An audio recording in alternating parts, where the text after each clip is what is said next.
Let's talk about triggers as teachers and why they get louder when you are shifting your identity. Lots of people think that triggers are something that someone else did to them. They triggered me. But the triggers are already inside you. Someone else can actually activate it, but they did not create it. If you are in real danger, your nervous system is doing its job.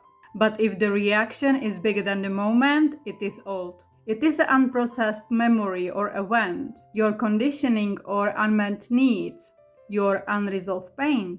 And that is why same situation or words send one person spiraling and doesn't touch somebody else.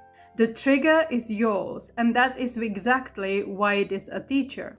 When you get triggered, the trigger rises through every layer of you. Mentally, the old thoughts come in. I'm not safe. I am not enough. I have to protect myself. Physically, your nervous system reacts before your mind can explain it, as heat or tension or knot in the stomach. Because your body remembers what your mind tried to forget. Emotionally, a wave rises, anger, grief, fear or shame. It feels bigger than the moment because it is bigger than the moment. You are feeling something old.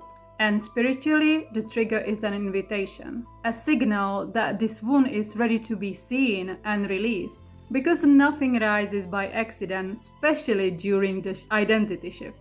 But that doesn't mean that you have to understand it when it's happening in the middle of the storm. Ground first, create space between the trigger and the reaction, and meaning comes later. Sometimes the trigger carries more weight than this life can explain. An old imprint, ancestral pattern, something from the past, but it is still yours to clear. So don't run away from the trigger, turn towards it. Turn inward. Ground yourself and ask these 3 questions. What exactly do I feel? How old do I feel right now? And what did I need back then which I didn't get? And that's how trigger becomes a teacher. Each time you meet it in the present instead of the reaction, it loses its grip. Make sure you watch the next video of 3 steps to decode your reaction. And tomorrow we will dive into the belief you have to leave behind. And if you need any help, you can book the safety diagnostic with me. The link is in the bio.